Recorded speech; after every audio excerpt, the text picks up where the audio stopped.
नमस्ते दोस्तों, मैं Sushil Maurya, physiotherapist, acupuncturist and chiropractor. आज मैं ज़्यादातर सीनियर सिटीजन्स में और या तो कुछ यंग पॉपुलेशंस में भी ये देखने में आ रहा है, एक ग्रोइंग डिजीज़ ब्रेडिकार्डिया, उसके बारे में डिटेल्स में बताने के लिए आया हूँ। कृपया पूरा डिटेल्स जानने ये हार्ट की डिजीज़ है, उसके बारे में जानने के लिए कृपया वीडियो में अंत तक बने रहिए।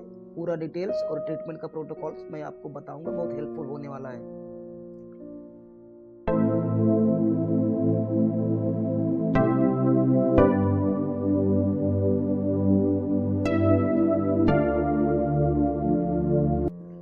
ब्रेडिकार्डिया ब्रेडिकार्डिया में क्या होता है कि जो अपने दिल की धड़कन होती है वो धड़कन कम हो जाती है। नॉर्मली 72 के आसपास से नॉर्मल धड़कन माना जाता है, लेकिन धीरे धीरे ये कुछ एक कारण से ये धीरे धीरे कम होने लगता है।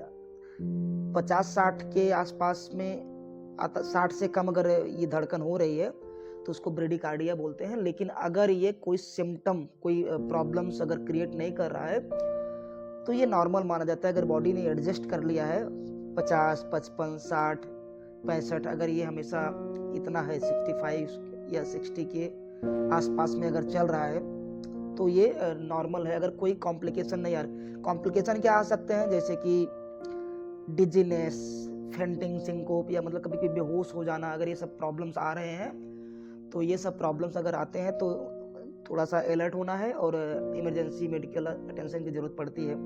होता क्यों है, इसमें क्या होता है कि जो हमारे हार्ट में एक साइनस नोड्स करके होता है, एक तरह से ये पेसमेकर का काम करता है।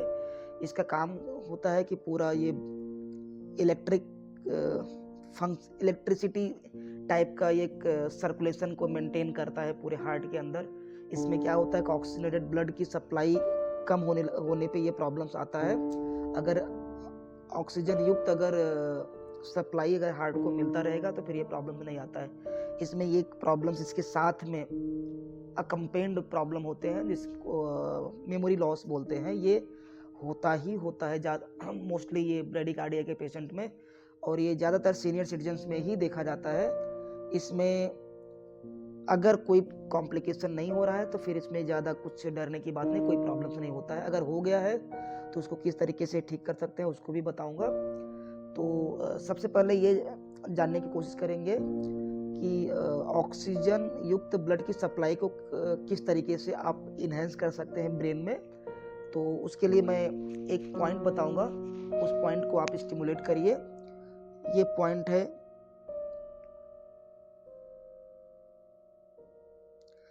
ये जो हमारा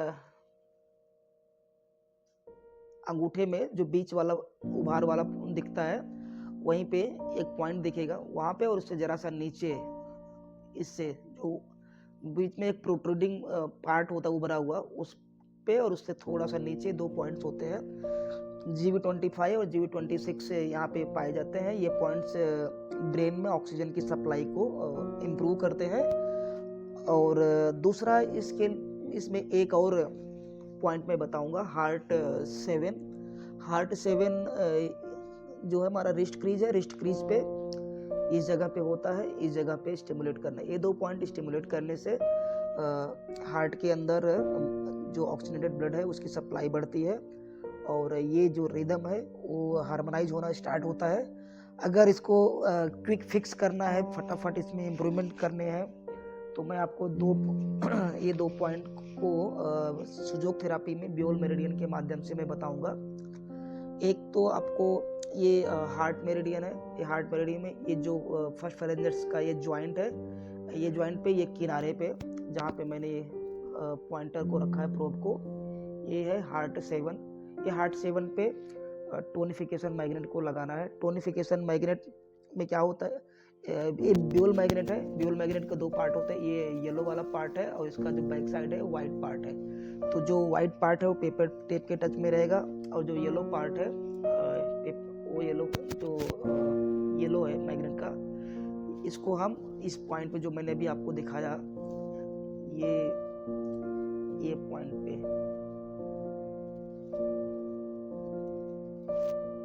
यहाँ पे मैं लगा दूंगा। ये पॉइंट आप लगा के छोड़ दीजिए और ये इसको आप डेली लगाइए, 1 से 1.5 महीने तक आप करते रहिए। और धीरे धीरे ये हार्ट के जो प्रॉब्लम्स है, जो धड़कन का ये अल्ट्रेशन आ रहा है, कम हो रहा है, उसको इम्प्रूव करेगा और ऑक्सीनेटेड ब्लड की सप्लाई को इंश्योर करने में ये सिनर्जिस्टिक एक्टिविटी को भी इम्प्रूव कर दे को इंड्यूस करता है। और दूसरा इसके साथ में एक पॉइंट और है, उसी के जस्ट ये जो पॉइंट था इसी पॉइंट के नीचे नहीं, तो इसको जरूरत नहीं, ये बहुत सफिशिएंट है।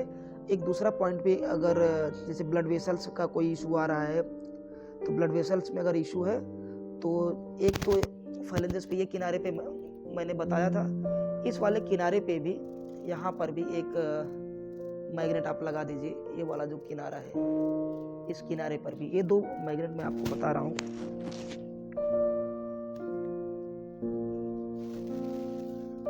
इस पे भी, इसमें भी ये वाला जो मैग्नेट है, इसमें थोड़ा ब्लैक मार्क आ गया है, इसका येलो पार्ट है, येलो पार्ट यहाँ पर भी स्किन के टच में रहेगा। और जो मैग्नेट का वाइट पार्ट है वो पेपर टेप के टच में रहेगा। ये वाइट है तो पेपर टेप के साथ में इसका रंग मिल गया, इसलिए विजिबल कम हो रहा है। और यहाँ भी ये देखो, ये वाइट पार्ट जो है पेपर टेप के टच में है। तो इससे क्या होगा कि ब्रेडिकार्डिया में इम्प्रूवमेंट होना शुरू हो जाएगा। ब्रेडिकार्डिया अगर कुछ मेडिकेशंस के कारण हो रहे हैं, जैसे कैल्शियम चैनल ब्लॉकर वगैरह, बॉडी में कैल्शियम, मैग्नीशियम या अदर पोटेशियम की कमी के कारण भी ये ब्रेडिकार्डिया के इशू आते हैं, तो अगर उसके कमी के कारण आ रहे हैं तो आप उसको सब्स्टिट्यूट करिए फूड के माध्यम से, और या तो सप्लीमेंट आते हैं, फूड सप्लीमेंट, उसके माध्यम से सब्स्टिट्यूट करिए। ये आपको कुछ ही दिनों में ब्रेडिकार्डिया को नॉर्मलाइज कर देगा। और तुरंत अगर क्विक फिक्स करना है तो ये 2 पॉइंट लगा दो, और इसके साथ में यहाँ पे स्टिमुलेशन दो। ये वाला जो पॉइंट है, इसको 3 से 4 मिनट के लिए स्टिमुलेशन दीजिए डेली 2 से 3 बार, और ये 10 से 15 दिन करिए। ये 2 पॉइंट तुरंत ये पूरे सर्कुलेशन के ये जो इम्बैलेंस है इसको नॉर्मलाइज करने में सक्षम है। तुरंत आपको इम्प्रूवमेंट दिखना शुरू हो जाएगा, और ये 1 हफ्ते जाते जाते आपको सिग्निफिकेंट इम्प्रूवमेंट दिखना शुरू हो जाएगा। तो ये मेरा वीडियो आपको कैसा लगा, कृपया अपने सुझाव को कमेंट बॉक्स में दीजिएगा। अगर किसी ने इस तरीके से ट्रीटमेंट किया, उसको क्या आउटकम मिला, कितना बेनिफिट मिला, उसको भी कमेंट बॉक्स में बताइए। और अगर इस तरीके के वीडियो आपको अच्छे लगते हैं और हमारा ये वीडियो अच्छा लगा तो प्लीज़ इसको लाइक कीजिए, अपने इष्ट मित्रों के साथ में साझा कीजिए, जिससे ज़्यादा से ज़्यादा लोग इसका फ़ायदा उठा सकें। अगर आप मेरे चैनल पे नए हैं तो प्लीज़ मेरे चैनल को सब्सक्राइब कीजिए।